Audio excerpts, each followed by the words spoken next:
2교시 시작하겠습니다. 개업공개사 등의 결격사유, 요약지 페이지는 24페이지, 암기 프린트는 31번에 있습니다. 개업공개사 등의 결격사유, 등이네, 등. 개공, 소공, 보존 다 합해서 개공 등이라고 했죠. 그래서 여기에 해당되면 취직도 안 되고 개업도 안 된다는 이야기입니다. 자, 그러나 원칙적으로 시험은 볼 수 있다. 다만 예외적으로 자격 취소되고 3년간은 시험도 볼 수 없다. 부정행위를 해도 시험은 5년 동안 볼 수 없지만 고용인, 직원으로 원칙적으로 취직은 될 수 있다. 자, 그 다음에 임원, 사원 중 한 명만 결격사유에 해당되어도 절대적 등록 취소 사유에 해당한다. 단 2개월 이내에 그 사유를 해소하면 되고요. 해소 안 하면 등록을 취소하여야 합니다. 자, 고용인이 결격 사유에 해당되면 고용 불가입니다. 다만 2개월 이내에 그 사유를 해소해야 되고 사유 해소 안 하면 업무 정지입니다. 임원이 결격 사유에 해당되었는데 2개월 이내에 그 사유를 해소 안 하면 절대적 등록 취소 사유죠. 암기 프린터 38번에 1번, 2번에 있습니다. 38번에 1번, 2번에 보면은 2개월 이내에 그 사유를 해소 안 하면 임원은 절대적 취소, 고용인의 경우 업무정지 사유에 해당된다라고 되어 있습니다. 자, 그러면 결격 사유가 첫 번째 미성년자가 있는데 미성년자는 시험에 합격해서 자격을 취득할 수는 있지만 취직하거나 개업하는 것은 안 된다. 성년 의제도 인정되지 않는다. 혼인을 해도 안 된다. 부모 동의 받아도 안 된다. 무조건 나이를 먹는 길밖에 없습니다. 미성년자인 경우에는 민법상은 부모 동의 받으면 단독으로 유효한 법률행위 할 수 있고 혼인하면 성년으로 보지만 공인중개사법에서는 오직 나이를 먹어야 된다. 그 다음에 피성년 후견인, 피한정 후견인의 경우 후견 종료 심판이 있어야 결격사유에서 벗어난다. 종료 심판이 있어야 됩니다. 정신과 의사로부터 정상이라는 소견서를 첨부하면 벗어난다. X입니다. 가정법원으로부터 후견 종료 심판이 있어야 됩니다. 피성년 후견인, 피한정 후견인은 결격사유이지만 피특정 후견인은 결격사유 아니죠. 피특정 후견인은 결격사유 아니다. 파산 선고를 받고 복권되지 않은 자 결격사유에 해당됩니다. 복권 결정이 있어야 결격사유에서 벗어납니다. 파산 채무를 모두 변제 완료하고 법원에 복권 신청하면 벗어난다. X. 신청이 아니라 복권 결정이 있어야 됩니다. 자, 그 다음에 회생인가 신청 후 회생인가 여부가 결정되지 아니한 상태 결격사유 아닙니다. 파산 선고를 받았다는 말이 있어야 결격사유고 복권되었다는 말이 있어야 벗어납니다. 결격사유에서. 자, 그 다음에 금고 이상 형을 선고받고 그 집행이 종료, 만기 출소되고 3년 지나야 되고요. 가짜 석방, 가석방 된 경우 남은 자녀 형기 더하기 3년 지나야 되고요. 무기징역에 대해서는 시험에 나온 적 없으니까 넘어가겠습니다. 그 다음에 법률 변경, 형의 시효 완성, 특별사면 모두 3년 지나야 됩니다. 그러나 공소시효가 완성되면 죄를 지어도 공소시효라는 게 있죠.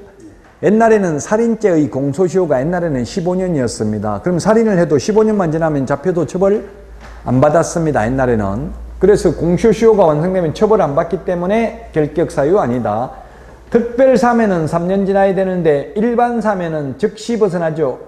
일반 사면되는 즉시 벗어납니다. 일반 사면이 더 좋은 거죠. 자, 그 다음에 집행유예 더하기 2년간 결격사유입니다. 집행유예는 유예기간 경과 후 2년간 결격사유인데 선고유예나 기소유예는 결격사유에 해당하지 않습니다. 옛날에는 집행유예기간인데 지금은 더하기 2년간 결격사유에 해당되는 것으로 작년에 개정됐습니다. 자, 그 다음에 자격 취소되면 3년 지나야 되고요. 자격 정지기간 중에 결격사유고요. 등록 취소되면 3년 지나야 됩니다. 그러나 사망, 해산으로 등록 취소된 경우, 결격사유로 등록 취소된 경우, 등록 기준 미달로 등록 취소된 경우에는 등록 취소되고 3년 지나야 된다는 규정을 적용받지 않습니다. 이게 시험에 출제됐고요. 그 다음에 업무정지 처분 후 폐업을 했다 하더라도 업무정지 기간 동안은 결격사유고요. 그 다음에 10번 업무정지 사유 발생 당시입니다. 업무정지 처분 당시가 아니라 사유 발생 당시 임원이 어떤 자. 그 다음에 공인중개사법 위반으로 300만 원 이상 벌금 선고받으면 결격사유에 해당됩니다. 선고유예는 결격사유 아니고요. 자, 그 다음에 12번에 결격사유에 해당하는 사원, 임원이 있는 법인의 경우 2개월 이내에 그 사유를 해소해야 되고 해소 안 하면 결격사유에 해당되어 등록을 취소하여야 합니다. 시험에 결격사유 반드시 출제됩니다. 암기 프린트 31번 맨 밑에 개공 등은 아까도 했죠. 예금이 비결 요 5가지가 있고요. 개공, 소공에 해당되는 것 암기 프린트 31번에 맨 밑에 까만 별표에 있습니다. 품위유지, 신의성실, 공정중개, 인장등록, 서명날인, 실무교육, 연수교육 요건 개공, 소공에게만 해당되고 보존에 대한 규정은 없습니다. 그 다음에 개공에게만 해당되는 게 개시의무, 보존의무, 보정설정의무, 계약서 작성, 확인설명서 작성 요 2개는 개공만 해당되는데 소공도 할 수는 있습니다. 소공도 할 수는 있다. 자, 여기까지 결격사유 시험에 한 문제 반드시 출제됩니다. 최근 35년간 해마다 출제됐습니다. 자, 다음은 고용인입니다. 고용인. 요약집은 28페이지입니다. 고용인이란 직원을 말하는 겁니다. 직원. 직원인데 직원은 2가지 종류가 있죠. 자격증 따가지고 취직한 사람이 소속공인중개사 줄여서 소공, 자격증 없이 취직한 사람을 중개보조원이라고 합니다. 두 사람 업무 차이, 소공은 중개업무하거나 보조할 수 있고 보조원은 보조만 할 수 있고 중개업무는 못하고요. 둘 다 고용신고는 업무 개시 전에, 고용관계 종료신고는 사후 10일 이내. 소속공인중개사는 고용인원수 숫자 제한이 없는데 중개보조원은 개공 플러스 소공을 합한 숫자의 5배수를 초과하여 고용할 수 없다. 만약 초과해서 고용하게 되면 1년 이하의 징역이나 1,000만 원 이하의 벌금에 처하며 또한 반드시 등록을 취소해야 됩니다. 자, 그 다음에 민사책임인데 직원이 잘못했을 때 잘못한 직원하고 사장하고 부진정 연대 채무관계에 있습니다. 둘 다 책임져야 됩니다. 보조원도 마찬가지고요. 그 다음에 직원이 잘못했을 때 형사상 책임입니다. 그러면 그 잘못한 직원은 징역이나 벌금을 받고 사장도 해당 조에 규정된 벌금형에 처합니다. 다만 사장이 그 위반 행위를 방지하기 위하여 상당한 주의와 감독을 게을리 하지 아니한 경우에는 사장의 경우 양벌규정에 의해서 벌금을 받지 않는다. 양벌규정, 양쪽을 다 벌하는 게 양벌규정이죠. 직원이 잘못했는데 사장도 벌하는 게 양벌규정입니다. 직원 잘못으로 사장이 양벌규정에 의해서 벌금을 받았다 하더라도 그건 이 법에 의한 벌금이 아니므로 결격사유에 해당되지는 않는다는 게 판례입니다. 자, 그 다음에 사전교육인데 소공은 실무교육, 보조원은 직무교육 받아야 되고요. 그 다음에 소공은 자격취소, 자격정지될 수 있지만 보조원은 행정처분 대상은 아니다. 그 다음에 자격증 미반납하면 100만 원 과태료, 보조원은 보조원이라는 사실을 고지하지 아니한 경우 500만 원 이하의 과태료 대상이 되겠습니다. 소공은 계약서, 확인설명서, 서명 및 날인해야 되고 당해 업무를 수행했으면 인장 등록도 해야 되는데 보조원은 그러한 의무가 없습니다. 분사무소 책임자 소공은 가능한데 보조원은 불가능입니다. 실거래가격 신고서 제출 대행을 소공은 할 수 있는데 보조원은 할 수 없습니다. 자, 소속공인중개사 또는 보조원의 업무상 행위는 그를 고용한 개업공개사의 행위로 본다. 시험에 모든 행위는 하면 X고요. 이 모든이라는 말 없이 그냥 행위는 이렇게 해도 X죠. 아무 말 없이 직원의 행위는 사장의 행위로 본다 하면 그건 업무상 행위, 업무 외의 행위 포함이잖아요. 업무상 행위입니다. 본답니다. 추정한다는 없습니다. 공인중개사법에. 직원의 업무상 행위는 사장이 한 걸로 본다. 그래서 사장도 손해배상 책임이 있습니다. 나머지는 다 말씀드렸던 내용이고요. 자, 다음은 법인의 겸업 제한.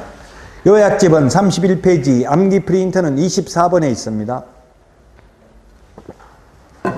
법인만 겸업을 제한하고 있습니다. 이렇게 하는 이유는 외국 대형 법인이 우리나라 진출해서 우리나라 개인중개업소와 같이 무한 자유경쟁을 하면 우리나라 개인중개업소 살아남을 수 없기 때문에 골목상권을 보호하기 위해서 법인에게는 돈 되는 일을 못하게 하고 있습니다. 실제로는 외국 법인만 제한하고 싶은데 그러면 외국에서 가만 안 있겠죠? 그래서 그냥 법인이라고 했어요. 그러면 외국에서 항의를 하면 너희들만 그런 게 아니라 우리나라 법인도 마찬가지다 이러면 할 말이 없잖아요. 그래서 법인은 좋은 게 없습니다. 법인하면 오히려 돈 내는 걸 못한다고요? 임대업은 못하고 주택, 상가, 임대 관리 등 관리 대행만 할 수 있어요. 관리 대행하면 방 한 개에 10,000원에서 최대 50,000원 정도 받아요. 현실적으로. 돈 안 된다고요? 임대업을 하면 한 40~50만 원 받을 수 있잖아요. 월세 최하. 자, 그 다음에 부동산 이용 개발 및 거래에 관한 상담업은 되는데 개발업은 안 됩니다. 개발업을 해야 돈이 되는 거죠. 돈 내는 건 못하게 하고 있습니다. 공인중개사 대상이 아니라 개업 공인중개사를 대상으로 경영기법 및 경영정보 제공할 수 있습니다. 토지, 택지 분양 대행은 안 되고 주택, 상가 분양 대행만 됩니다. 분양 대행업만 되고 분양업은 안 됩니다. 자기가 직접 지어서 분양하는 건 안 되고 남이 지어놓은 거 분양 대행업만 할 수 있습니다. 이 분양 대행업 해봐야 돈 안 된다고요. MGM 해가지고 뭐 300, 500 이 정도밖에 안 줘요. 근데 자기가 직접 지어서 분양하면 50% 남는다 하더라고요. 자, 도배이사업체 소개 등 주거 이전에 부수되는 용역 알선업은 되는데 용역업은 안 됩니다. 도배이사업체를 직접 운영하는 건 안 되고 도배이사업체 소개하는 거는 됩니다. 경공매, 권리분석 및 취득알선과 매수신청대리, 입찰대리 됩니다. 다만 민사집행법에 의한 경매부동산 매수신청대리, 입찰대리 하려면 지방법원장에게 매수신청대리인 등록을 하고 그 감독을 받아야 됩니다. 그러나 공매부동산에 대한 입찰대리만 하려면 매수신청대리인 등록 안 해도 됩니다. 부칙개공은 매수신청대리인 등록이 불가능합니다. 그 다음에 경매부동산 매수신청대리 하려면 법원에 매수신청대리인 등록해야 되고요. 공매 입찰대리 하거나 또는 경매부동산 권리분석이나 취득알선만 하려면 매수신청대리인 등록 안 해도 된다. 이런 겸업을 하고 받는 돈은 중개보수가 아니기 때문에 중개보수 규정을 적용하는 게 아니므로 0.9% 초과해서 받아도 된다. 자, 그 다음에 업무지역범위입니다. 법인하고 공인중개사인 개업공개사는 전국이고요. 부칙개공은 시도 안에 있는 것만 가능합니다. 부칙개공에 대해서는 거의 최근 16년간 시험에 나오지 않았습니다. 중개 대상물의 범위는 종별에 따른 차이가 없다. 즉 부칙개공은 임목공장재단, 광업재단은 할 수 없다 하면 X라고요. 부칙개공도 임목공장재단도 다 가능합니다. 중개 대상물의 범위는 종별에 따른 차이가 없다. 자, 중개사무소, 이거는 요약집 페이지입니다. 32페이지입니다. 중개사무소입니다. 중개사무소는 등록관청 관할구역 안에 두어야 합니다. 만약 여러분들이 광진구에 사무소 차리려면 광진구에 등록해야 되죠. 등록관청 관할구역 안에 구리에서 중개업 하려면 구리시에 등록해야 됩니다. 등록관청 관할구역 안에 사무소를 두되 한 개만 둘 수 있습니다. 1등록 1사무소입니다. 다만 예외적으로 법인의 경우에는 분사무소를 둘 수 있죠. 분사무소가 지사, 지점 개념인데 우리 법에서는 그걸 분사무소라고 부릅니다. 분사무소는 주된 사무소가 속한 시, 군구를 제외한 시, 군구별로 설치하되 시, 군구별로 1개소를 초과할 수 없습니다. 개업공개사는 천막, 그 밖에 이동 용이한 임시중개시설물 뜻다방을 설치하여서는 아니 됩니다. 뜻다방 설치하면 1년 이하의 징역이나 1,000,000원 이하의 벌금, 등록을 취소할 수 있습니다. 이중사무소와 처벌규정이 똑같습니다. 분사무소 설치 신고할 때 제출해야 되는 서류, 암기 프린터 4번, 맨 밑 4번에 있는데요. 책임자 실무교육 수료증 4번, 보정설정 증명 서류, 그 다음에 사무소 사용권 확보했음을 입증하는 서류 제출해야 됩니다. 분사무소 설치 신고하려면. 자, 분사무소 책임자는 공인중개사이어야 하지만 특수법인은 그러하지 아니하다.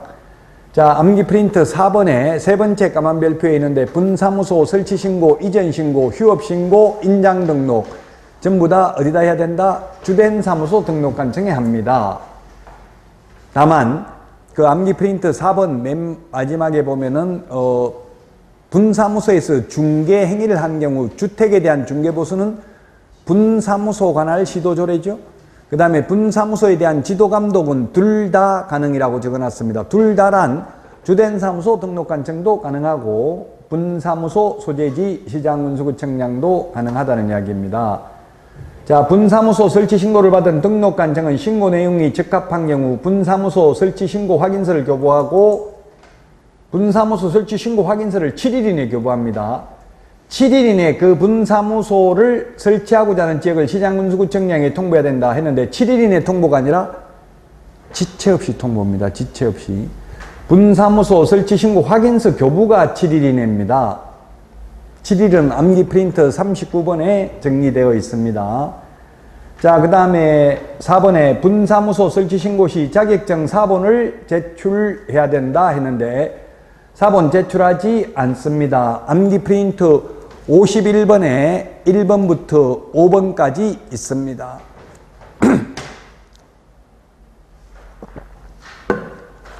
암기 프린트 51번에 동그라미 2번에 있죠?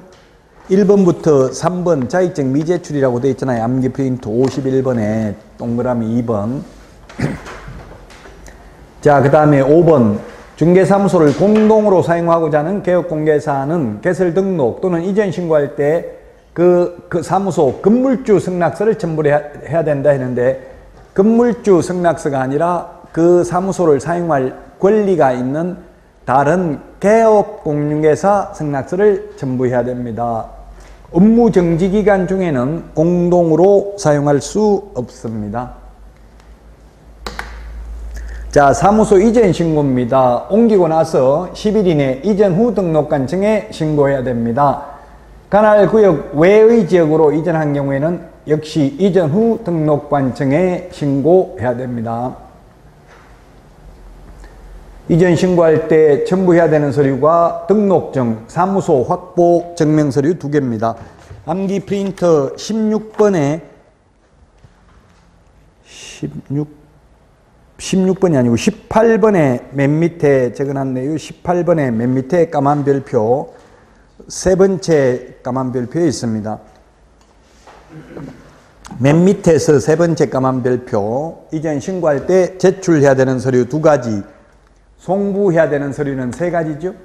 여기에 송부해야 되는 서류는 3가지. 암기 프린트 18번에 있습니다. 사무소 이전 신고 위반하면 100만원 이하의 과태료고요. 이전 신고 절차는 국토교통부령에 있습니다. 대통령령에 규정된 게 아니고요. 자, 중개사무소 이전 신고를 받은 등록관청은 그 내용이 적합한 경우 등록증 또는 분사무소 설치 신고 확인서를 재교부해야 된다. 재교부. 원칙 재교부입니다. 다만 관할구역 안에서 옮기는 경우에는 원칙 재교부 예외 등록증의 기재사항을 변경하여 교부할 수 있습니다. 관할구역 밖으로 옮기면 무조건 재교부입니다. 관할구역 안에서는 원칙 재교부 예외 기재사항을 변경하여 교부할 수 있다. 등록관청은 분사무소 이전 신고를 받은 때에는 지체 없이 분사무소 이전 전 및 이전 후 시장군수구청장에 이를 통보해야 됩니다. 3번 중개사무소 이전 신고 전에 발생한 사유로 인한 행정처분은 이전 후 등록관청이 행합니다. 그래서 이전 후 등록관청이 할 수 있도록 암기 프린터 18번 맨 밑에서 두 번째 까만 별표에 보면 등록대장, 등록신청 서류, 최근 1년간 행정처분 서류를 송부해 주죠. 최근 1년간 행정처분 및 행정처분 절차가 진행 중인 경우 그 관련 서류를 송부해 줍니다. 이전 후 등록관청이 할 수 있도록. 부칙개공도 전국 어디로든지 사무소 옮길 수 있고요. 옮기게 되면은 그 이전 후 시도 관할 구역 안에 있는 중개사물에 한하여 중개행위를 할 수 있습니다. 이전 신고 안 하면 100만 원 이하의 과태료입니다. 주민등록 옮기는 거하고 똑같습니다. 우리 주민등록 옮기면 이사 가고 나서 이사 간 동주민센터에 신고하잖아요. 마찬가지로 우리도 사무소 이전도 이전 후 등록관청에 신고하면 되겠습니다. 자, 다음은 요약집 39페이지입니다. 휴폐업 신고입니다.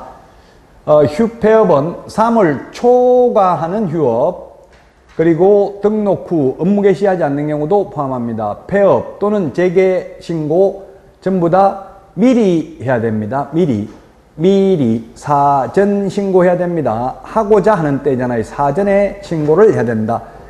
3개월 초과만 신고하면 되니까 3개월 이하 휴업하려면 신고할 필요 없죠. 시험에 2개월 휴업할 경우에는 신고 안 해도 된다. 네, 맞습니다. 3개월 초과해서 휴업하고자 하는 경우에만 신고하면 되겠습니다. 휴업은 한 번 신고하면 6개월을 초과할 수 없습니다. 원칙, 예외적으로 질병으로 인한 요양, 징집으로 인한 입영, 취약, 임신, 출산, 그 밖에 이에 준하는 부득이한 사유로 국토부 장관이 정하여 고시하는 경우에는 6개월 초과해서 휴업할 수도 있습니다. 원칙은 6개월을 초과할 수 없습니다. 재개신고입니다. 재개신고를 받은 등록관청은 반납받은 등록증을 지체 없이가 아니라 즉시라는 말 오직 여기 한 번밖에 없습니다. 공인중개사법에서는 즉시 반환해야 됩니다. 6월 초과 무단휴업을 하면 임의적 취소, 업무 정지할 수 있고요. 3월 초과 무단휴업의 경우 폐업신고, 재개신고, 변경신고 위반은 100만 원 이하의 과태료 대상이 되겠습니다. 자, 휴업, 폐업 신고하려는 자가 부가가치세법에 따른 휴업, 폐업 신고를 같이 하려는 경우 사업자 등록, 휴, 폐업 신고를 함께 제출하면 되고요. 이 경우 등록관청은 함께 제출받은 신고서를 지체 없이 관할 세무서장에게 송부하여야 합니다. 2번, 관할 세무서장이 이 부가가치세법에 따라 중개업, 휴업, 폐업 신고서를 받아 해당 등록관청에 송부한 경우에는 중개업, 휴, 폐업 신고서가 제출된 것으로 본다. 자, 이거는 무슨 말이냐면 1번, 2번은 사업자 등록 폐업, 중개업 폐업하러 세무서 등록관청에 두 군데 안 가도 된다고, 한 군데 가서 그냥 두 개 다 할 수 있다는 이야기입니다. 세무서에 가서 할 수도 있고 등록관청에 가서 둘 다 할 수도 있고요. 아직 시험에 나온 적은 없습니다. 1번, 2번이. 그러나 민원인의 편의를 위해서 둘 중에 한 군데 가서 둘 다 할 수 있다. 그 다음에 3번, 이거는 시험에 출제됐죠. 휴업, 폐업 신고는 전자문서 불가능이죠. 휴, 폐업은 등록증 원본을 반납하러 가야 되니까 전자문서, 인터넷으로 하는 것은 불가능합니다. 다만 재개신고, 변경신고는 전자문서도 가능하고 방문신고도 가능합니다. 자, 다음은 요약집은 42페이지고요. 암기 프린터는 11번에 있습니다. 그 재개 변경이 전자문서로 가능하다는 거는 신고만 그렇게 하고 가서 받아오는 건 가야 되는 거예요? 예, 그렇죠. 그게 조금 약간 모순이긴 해요. 근데 뭐 그렇게 안 그래도 하도 수험생들이 질문을 많이 해서 저도 국토부에 질문하니까 꼭 가기 싫으면은 그 배송료만 주면은 택배로도 보내준답니다. 보내주기는. 근데 뭐 현실적으로는 가는 게 더 빠르겠죠. 그 택배로 받고 하면 시간 많이 걸리는데. 지금 질문하는 김에 네. 업무 지역에 그 중개법인의 경업 제한에 4번에 업무 지역의 중개법인 이렇게 해놓고 중개법인하고 부칙계공은 전국을 상대로 영업할 수 있다는 겁니까? 법인하고 공인중개사인 개업공개사는 전국 가능한데 부칙계공은 시도 안에 있는 것만 가능해요. 예, 근데 그게 시험에 거의 16년간 안 나왔다고 했어요. 부칙계공에 대해서는. 부칙계공이 서울에 있으면 서울에 있는 것만 가능하고, 부칙계공이 서울에 있다가 경기도로 옮기면 경기도 것만 가능하고, 인천으로 옮기면 인천의 것만 가능합니다. 부칙. 중개법인하고 일반 개공은 예, 전국 다 가능하고요. 일반 개공도요. 예, 공인중개사인 개업공개사는 여러분들은 자격증 따면 서울에 사무소 차려도 제주도에 있는 아파트도 중개해도 됩니다. 전국 어디에 있는지 다 가능합니다. 자, 요약집은 42페이지, 암기 프린트는 11번, 개업공개사 등에 해당되는 게 예금이 비결 5가지 있었습니다. 금지행위도 등에 해당됩니다. 매무수거 1년에 1,000만원, 관직상투, 시공시 3년에 3,000만원입니다. 이런 금지행위 하면 임의적 취소면 안 하면 업무정지할 수 있고 소공은 자격정지할 수 있습니다. 다만 이 맨 마지막에 누구든지 이거는 행정처분 대상 아니죠. 누구든지라고 하면 주로 누구냐면 아파트 입주자 커뮤니티, 동대표, 분유회 이런 게 됩니다. 이를테면 보통 아파트 입주자 커뮤니티 이런 거는 보면 굉장히 단결이 잘 돼요. 입주하기 전에 그 예비 이베이업 이런 거 해가지고 카페 활동 이런 거 많이 하거든요. 그런 데서 다만 계속 정보 줘요. 옆에 아파트 며칠 전에 입주했는데 얼마다 우리도 아마 비슷하게 받지 않을까 하고 이렇게 알려준다고 정보를. 어쨌든 누구든지 요거는 임의적 취소 자격정지 사유 아니라고 누구든지니까 아파트 입주자 커뮤니티 운영자 이런 사람이 자격증 없잖아요. 등록증 없잖아요. 안 돼 있고 자격증도 없으면 등록 취소, 자격 취소 이런 거 될 대상이 아니죠. 그래서 요거 9번까지는 행정처분 대상인데 누구든지 이거는 아니라고요. 행정처분 대상은. 그러나 누구든지도 징역벌금은 해당되죠. 누구든지 시세에 부당한 영향을 미치는 행위를 해서 개업공개사의 업무를 방해하면 3년 이하의 징역이나 3천만 원 이하의 벌금입니다. 자, 매무수거인데 중개 대상물 매매를 업으로 하는 것만 금지됩니다. 건축자재 매매를 업으로 해도 금지행위 아니죠? 중개 대상물 매매를 업으로 하는 거 안 되고요. 교환업, 임대업, X의 말은 임대업은 해도 됩니다. 개업공개사도. 그 다음에 2번 무등록 중개업자임을 알면서 그를 통해서 중개를 의뢰받거나 무등록 중개업자에게 자신의 명의를 이용케 하는 행위. 그 다음에 3번 중개보수 또는 실비를 초과하여 어떠한 명목으로라도 금품을 받는 행위를 하여서는 아니 됩니다. 이를 위반하면 전액 무효가 아니라 초과 부분만 무효입니다. 초과 부분만 무효이고, 그 다음에 4번 거짓된 은행 그 밖에 의뢰인의 판단을 그르치게 하는 행위도 하면 안 됩니다. 가격을 속이는 행위도 하면 안 됩니다. 현업에서 대두리 친다 이런 말이 있는데 뭐 예를 들면 10억만 받아달라 했는데 11억 3,700만 원입니다. 이러면은 손님이 뒤에 끝자리 700만 원만 좀 깎아주세요. 예를 들면 이런 식으로 하면 나머지 차익을 편취하는 행위 이런 것도 거짓된 은행에 해당된다는 게 판례고요. 분양 관련 증서 매매를 업으로 하는 것. 분양 관련 증서가 청약저축, 청약예금, 청약부금, 철거민 증서, 딱지, 물딱지, 조개딱지 이를테면 이런 것들이 해당될 수도 있을 것입니다. 매매를 업으로 하거나 중개하는 행위 하면 안 되고요. 앞에 이 매무수거 1번부터 4번은 1년 이하의 징역이나 1,000만 원 이하의 벌금, 5번부터 10번까지는 3년 이하의 징역이나 3천만 원 이하의 벌금입니다. 의뢰인과 개업공개사 등이 직접 거래하는 거 안 됩니다. 쌍방대리 안 됩니다. 일방대리 X의 말은 일방대리는 가능하다는 이야기죠. 금지행위가 X 아니다 이 말이니까요. 금지행위가 못하는 거고요. 달세를 목적으로 7번 미등기 전매 등 투기를 조장하는 행위 하면 안 되고요. 그 다음에 8번 개업공개사 등이 거짓으로 계약이 성립된 것처럼 꾸미는 등 시세에 부당한 영향을 미치는 행위를 하면 3년 이하의 징역이나 3천만 원 이하의 벌금이고요. 9번 단체 구성은 이외의 자와 공동중개를 제한하면 소위 왕따시키는 경우 현업에서 보면 친목회, 회원업소, 비회원업소 이런 게 있어요. 그래서 왕따시키면 3년 이하의 징역이나 3천만 원 이하의 벌금이고요. 그 다음에 마지막에 누구든지 시세에 부당한 영향을 미치는 행위를 하여 개업공개사의 업무를 방해하면 3년 이하의 징역이나 3천만 원 이하의 벌금입니다.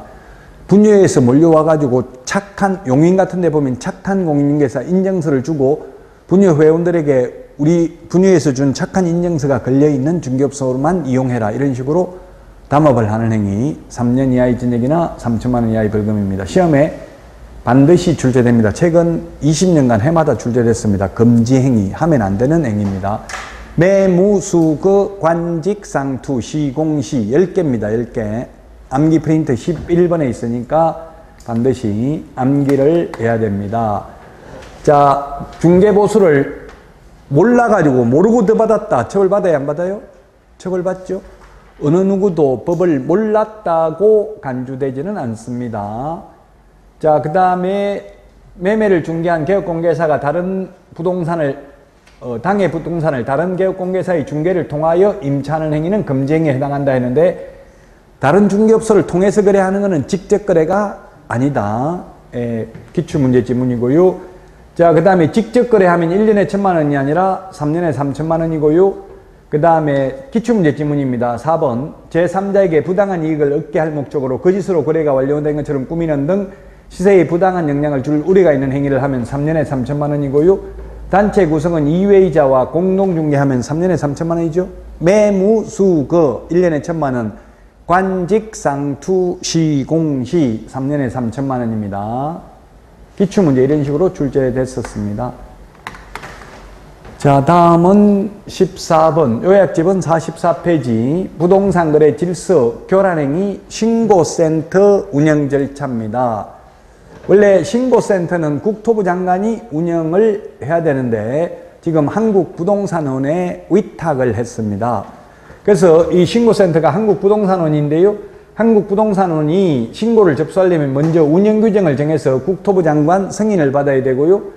그리고 나서 신고인으로부터 신고를 접수받고 나면 접수받은 사항에 대해서 조사 및 조치를 시도의사 및 등록관청에 요구할 수 있습니다.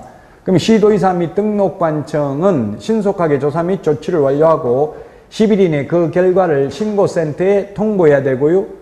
통보받은 신고센터는 그 처리 결과를 신고인에게 통보를 해줘야 되고요. 그 다음에 직전달의 신고 접수 처리 결과를 매월 10일까지 국토교통부 장관에게 제출해야 됩니다.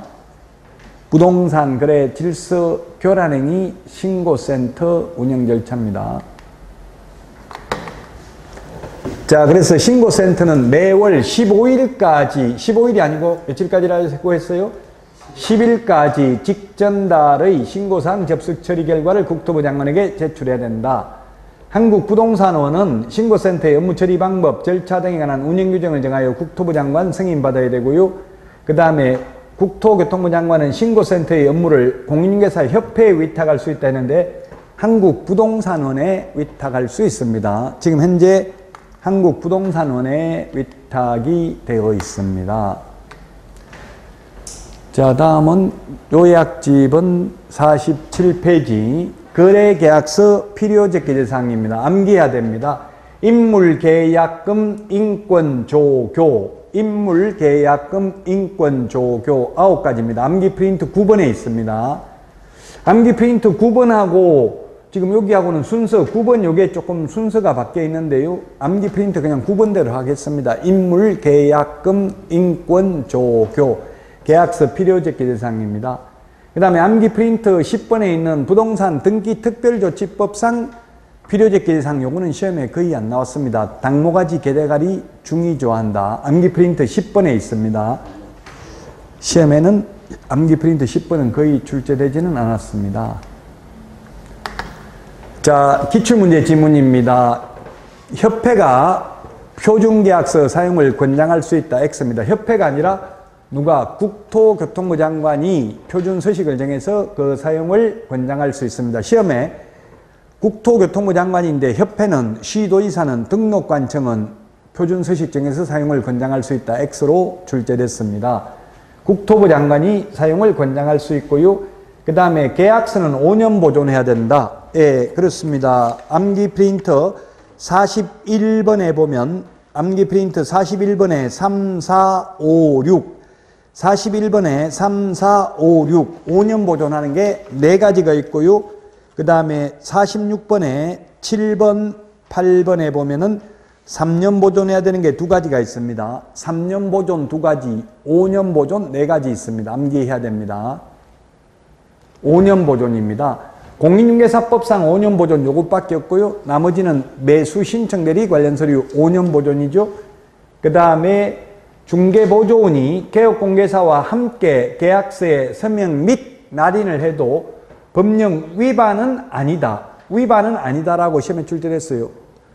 보조원은 서명 및 날인할 의무도 없고 하면 안 된다는 규정도 없다고요.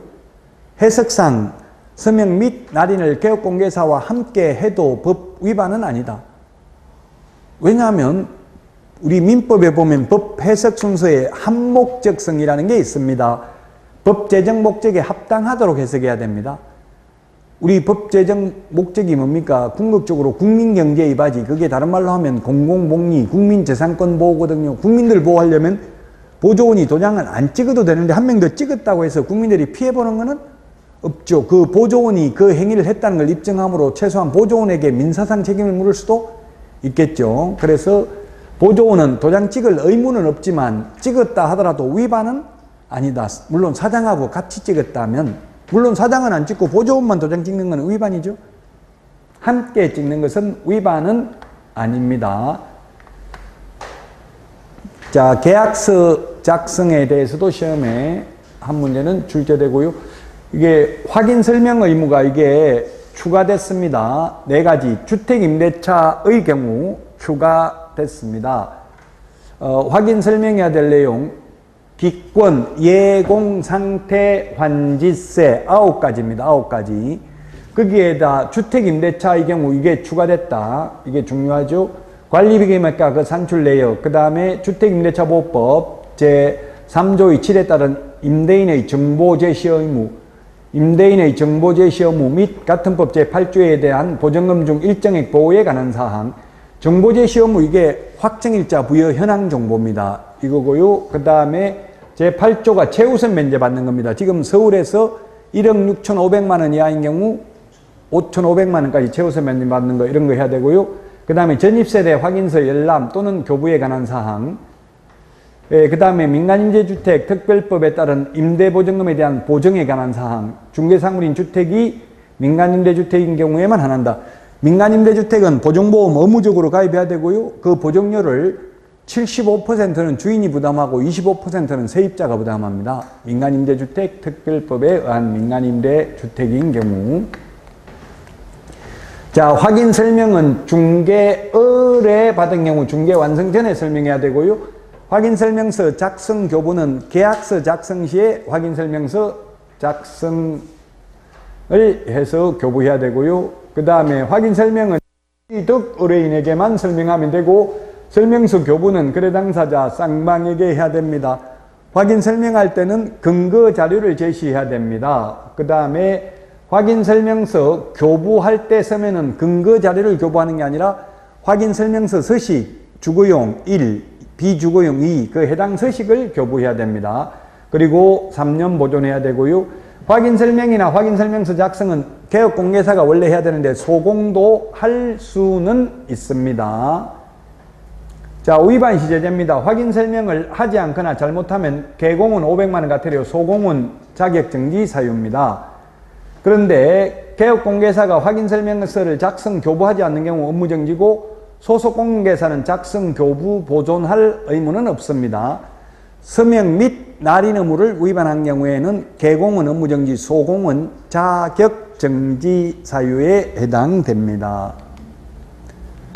자, 확인 설명서 5년 보존 X, 3년 보존입니다. 그 다음에 개업공개사는 확인 설명을 위해서 필요한 경우에는 매수, 임차 의뢰인이 아니라 매도, 임대 의뢰인에게 상태에 관한 자료 요구를 할 수 있습니다. 그 상태에 관한 자료 요구에 불응한 경우 그 취지를 매수, 임차 의뢰인에게 설명하거나가 아니라 설명하고 기재도 해야 됩니다. 하거나 X입니다. 설명하고 기재도 해야 됩니다.